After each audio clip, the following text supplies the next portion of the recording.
नमस्कार दोस्तों, स्वागत है आपका आज की वीडियो में।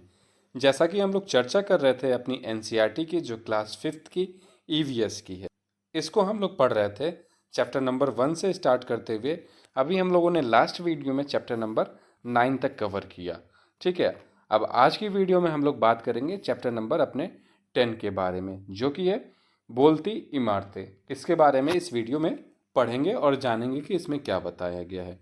तो शुरू करते हैं, लेकिन शुरुआत करने से पहले जिन लोगों ने पहले की वीडियो नहीं देखी है, क्लास 3rd की पूरी कंप्लीट हो चुकी है और क्लास 4th की पूरी कंप्लीट हो चुकी है, तो इनके प्लेलिस्ट बने हुए हैं, आप वहाँ पे जाके देख सकते हैं। और क्लास 5th की जो अब तक की वीडियो है वो भी प्लेलिस्ट के अंदर आपको मिल जाएगी।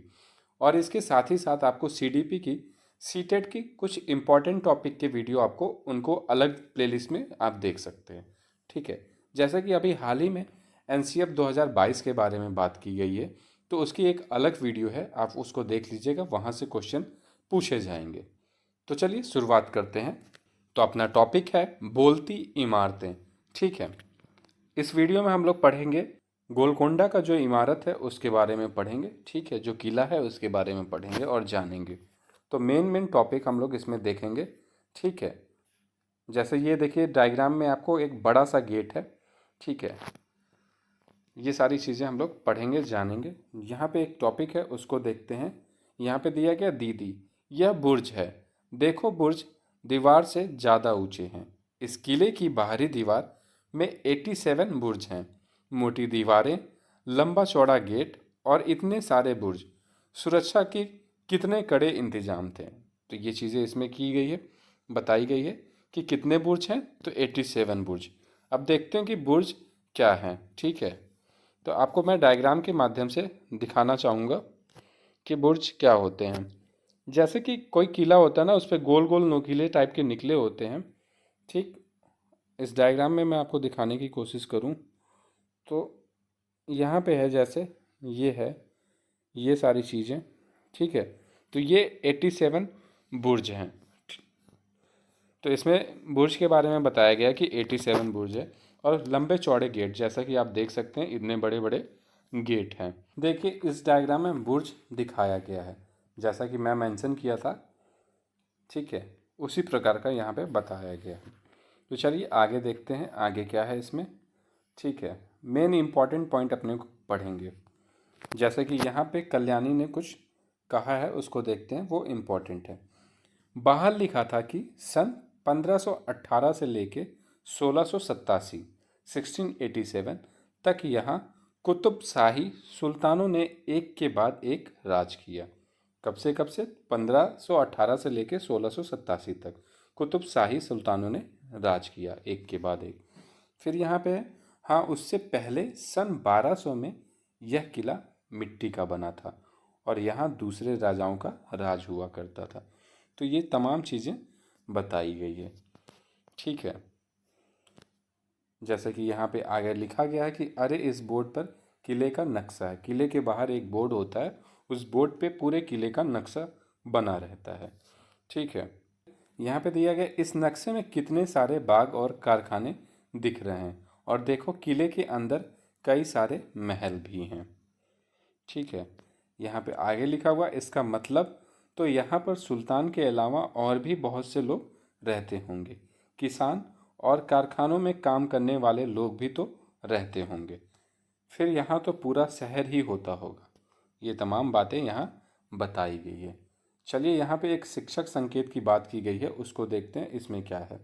ठीक है, यहाँ पे कहा गया है बच्चों का ध्यान इस बात पर आकर्षित करें कि ऊंची गोल आकार की दीवार से चारों तरफ दूर दूर तक देखा जा सकता है। तो बच्चों को बताएं या कोशिश करें, उनको ले जाके दिखाएं इस चीज़ को, ताकि बच्चे अनुभव करके सीख सकें।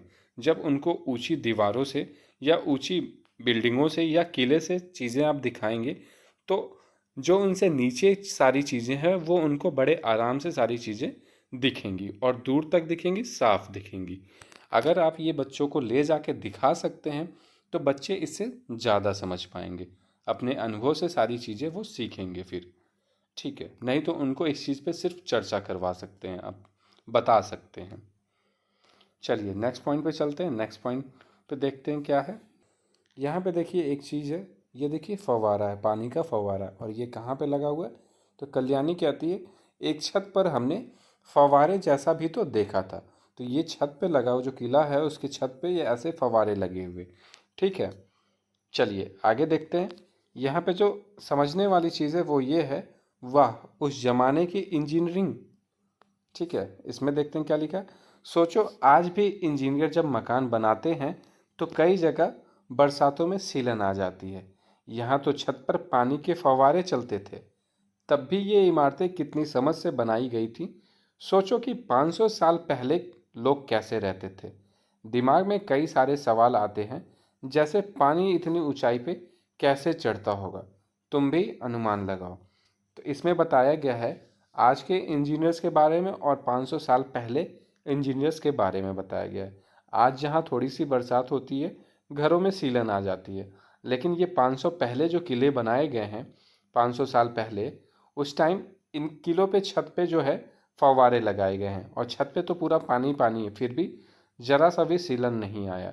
तो वही इसमें बताया गया है कितने समझदारी से बनाया गया है कि 500 साल बाद भी वो आज के आज वैसा की वैसा ही है। ठीक है, लिखा है कहाँ है पूरब पश्चिम। ठीक है, जहाँ से सूरज निकलता है वो आपका पूरब हो गया और जहाँ से ढलता है वो आपका पश्चिम हो गया। ऊपर आपके उत्तर होता है और नीचे जो होता है वो दक्षिण होगा। ठीक है, तो यही चीज़ इसमें बताई गई है। ठीक है, यहाँ पे एक पॉइंट दिया गया, इसको समझते हैं कि ये क्या कह रहा है। ठीक है, यहाँ पे शिक्षक संकेत है। बच्चों को दिशाएं पहचानने में बहुत समय लगता है।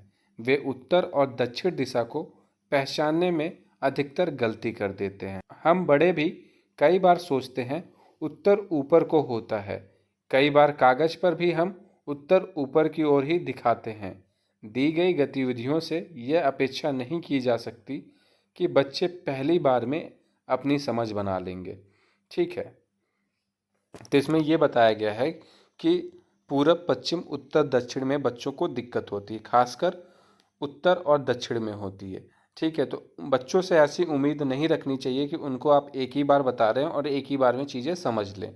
नहीं, ये छोटे बच्चे हैं, इनको आपको बार बार समझाना पड़ेगा और जब तक ये समझ ना पाएँ तब तक आपको समझाना होगा, ताकि ये सारी चीज़ें अच्छे से समझ लें और उनको दिशा पहचानने में कोई कठिनाई ना हो। ये नेक्स्ट पॉइंट पे चलते हैं। ये देखिए गोलकुंडा किला का नक्शा है।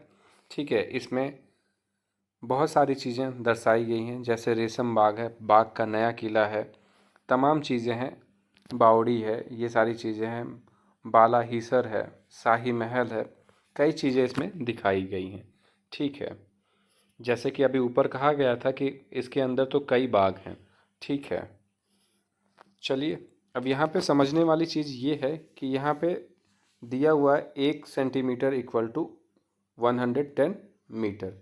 जो ये चीज़ें दी गई है ये इम्पॉर्टेंट हो जाता है। जो नक्शे में 1 सेंटीमीटर है वो किसके बराबर है? 110 मीटर के बराबर है। ठीक है,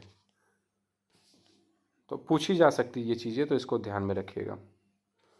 चलिए अब देखते हैं यहाँ पे क्या बताया गया, उसको समझते हैं। ठीक है, यह तोप का इस्तेमाल औरंगजेब ने किया था। तोप का इस्तेमाल किसने किया था? तो औरंगजेब ने किया था। जानते हो औरंगजेब बादशाह की पूरी फौज बंदूकों और तोपों के साथ यहाँ हमला करने आई थी, पर वह किले में घुस भी नहीं पाई। उसकी पूरी सेना 8 महीने तक बाहर ही बैठी रही। शैलजा बोलती है दिल्ली से इतनी दूर यहाँ तक फौज तोपों के साथ क्यों आई होगी? दीदी फिर बोलती हैं बादशाह हो या राजा सभी का यही खेल था, अपना राज फैला सके, छोटे छोटे राजाओं का और सुल्तानों को अपना रिश्ता जोड़ सकें और उन्हें अपने इलाके में शामिल कर सकें। इसके लिए कभी तो दोस्ती तथा कभी चापलूसी से काम चलाते थे, कभी परिवार में शादी कराकर या फिर हमला करा के। क्या करते थे ये लोग? कभी दोस्ती करते थे चीज़ों को हथियाने के लिए, कभी उनकी चापलूसी करते थे, या कभी अपने घर का रिश्ता उसमें अगले से रिश्ता करा देते थे ताकि उनकी चीज़ों को हड़प लिया जा सके। ठीक है, यहाँ पे देखिए दिया है पता करो, इसको समझते हैं इसमें क्या बताया है। यहाँ पे दिया श्रीधर ने किले में जो तोप देखी थी वह किसकी बनी थी, वो कांसे की बनी थी। ठीक है, यहाँ पे दिया तुमने कभी कांसे की कोई चीज़ देखी है, अगर देखी है तो क्या चीज़ देखी है। ठीक है, चलिए अब यहाँ देखते हैं कांसे की चीज़ हजारों साल पहले से आदिवासी बनाते आए हैं।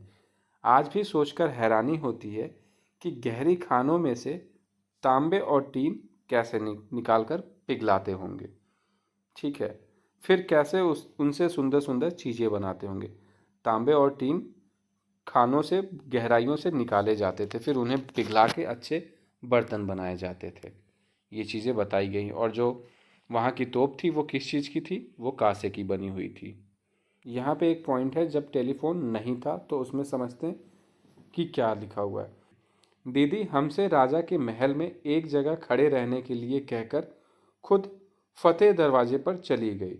कुछ देर बाद दीदी की आवाज़ आई, होशियार, मैं सुल्तान अबुल हसन हूँ। मुझे गाना बजाना और कुचिपुड़ी नृत्य बहुत पसंद है। हमें बहुत हंसी आई, लेकिन हम हैरान भी थे कि दीदी की आवाज़ इतनी दूर तक पहुंची कैसे।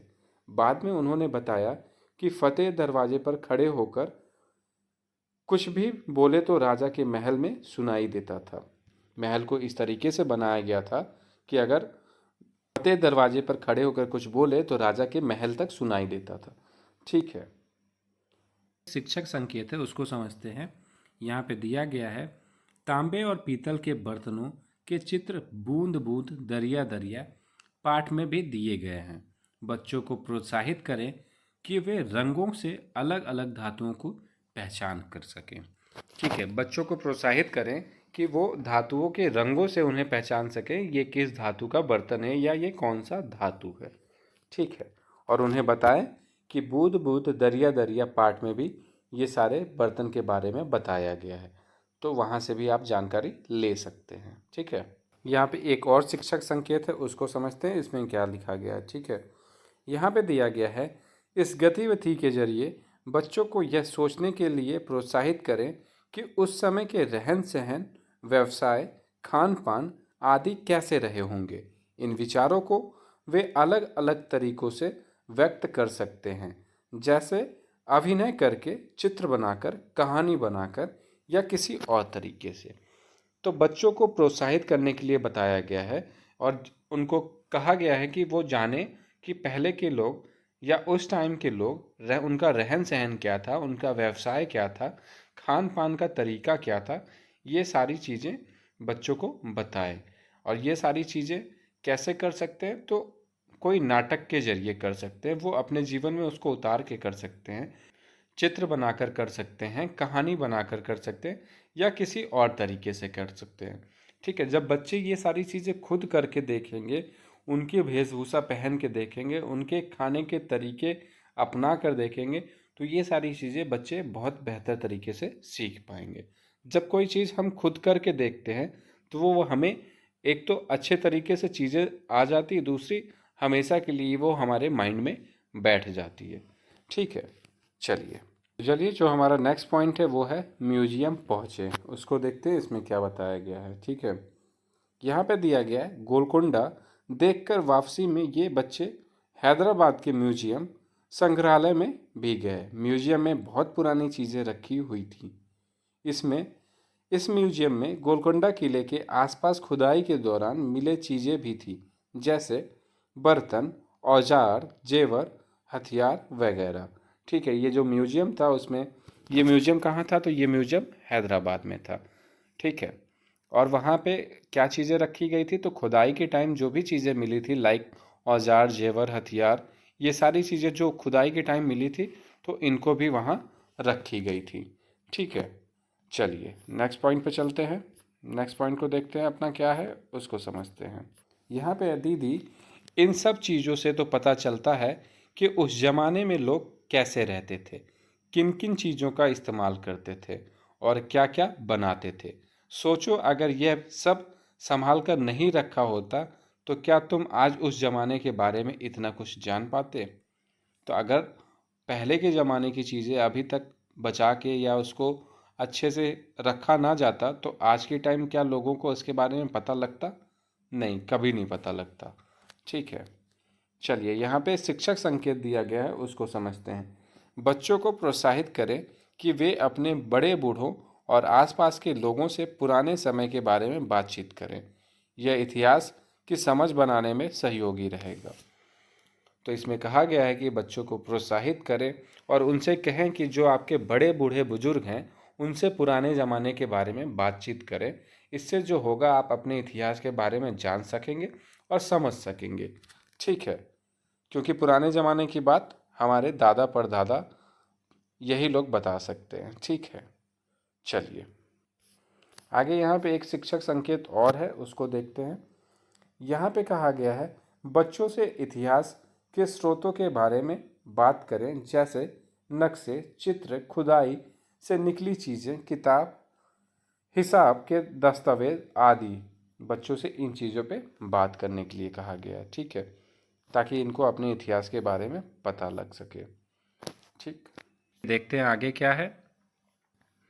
यहाँ पे दिया है तुम भी अपना म्यूजियम बनाओ। ठीक है, तो ये देखिए कैसे कैसे चीज़ें तैयार की जा रही हैं, इसमें दिखाया गया है।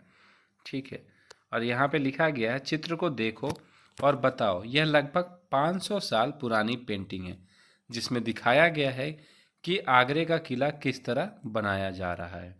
ये जो आगरा का किला है ये दिखाया गया है कि किस तरीके से बनाया जा रहा है। ठीक है, तो इस वीडियो का ये लास्ट पॉइंट था। आज की वीडियो यहीं समाप्त होती है। तो आज हम लोगों ने जाना गोलकुंडा किले के बारे में, वहाँ के फव्वारे के बारे में, कुछ बर्तनों के बारे में जाना, वहाँ की इमारतें कैसी थी उसके बारे में जाने, कौन कौन वहाँ पे राज किया, ये सारी चीज़ें समझे। ठीक है, और जो फव्वारे थे पानी के वो छत पे थे। तो आज की इंजीनियरिंग और 500 साल पहले की इंजीनियरिंग में क्या अंतर था, ये सारी चीज़ें हम लोग जाने और समझें। ठीक है, अगर आपको कहीं कोई दिक्कत हो तो आप कमेंट बॉक्स में मेंशन कर दीजिएगा, उस चीज़ को मैं आपको दोबारा समझा दूंगा। तो ठीक है, अगर आपको वीडियो अच्छी लगी हो तो लाइक करें, शेयर करें, कमेंट करें और चैनल को सब्सक्राइब करना ना भूलें। Thank you.